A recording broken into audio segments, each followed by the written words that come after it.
नमस्कार, मैं हूं आशांशु। कहानियों के सफ़र में आपका स्वागत है।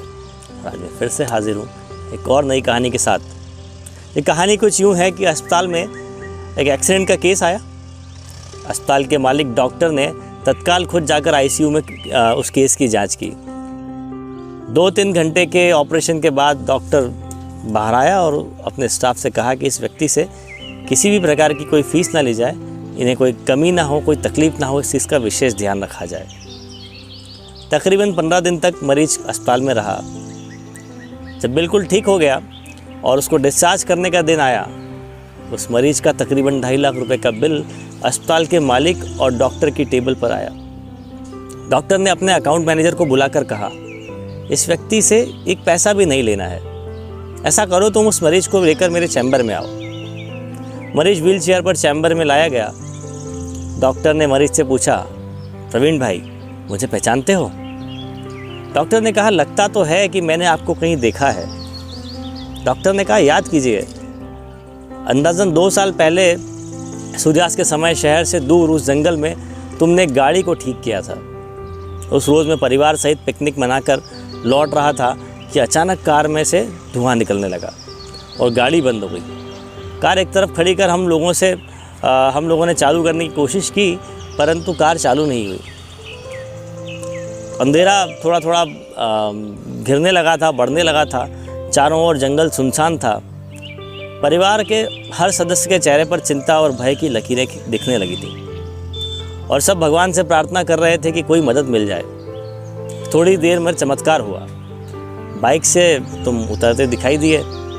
हम सब ने दया की नज़र से आपकी तरफ हाथ ऊंचा किया, आपको रोकने के लिए इशारा किया।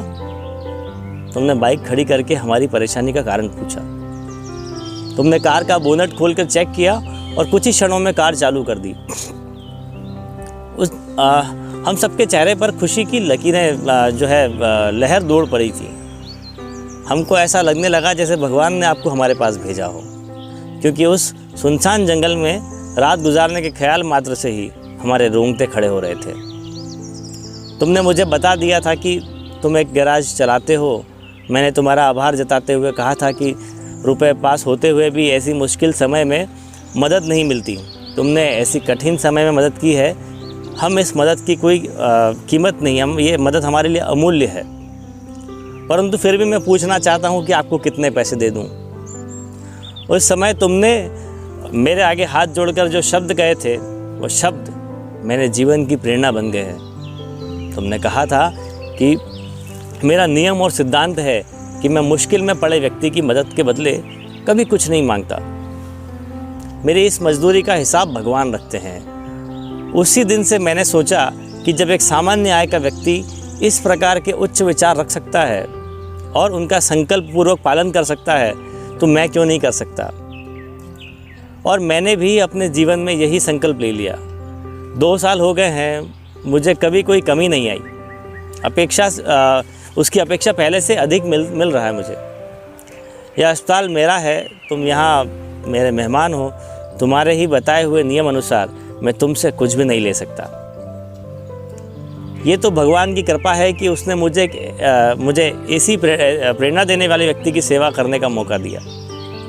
ऊपर वाले ने मुझसे तुम्हारी मजदूरी का हिसाब रखा है और वो हिसाब आज उसने चुका दिया।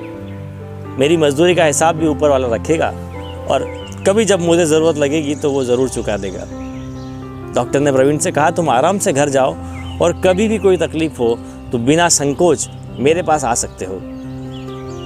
प्रवीण ने जाते हुए चैम्बर में रखी भगवान कृष्ण की तस्वीर के सामने हाथ जोड़कर कहा कि हे प्रभु, आज मेरे कर्म का पूरा हिसाब ब्याज समेत आपने चुका दिया।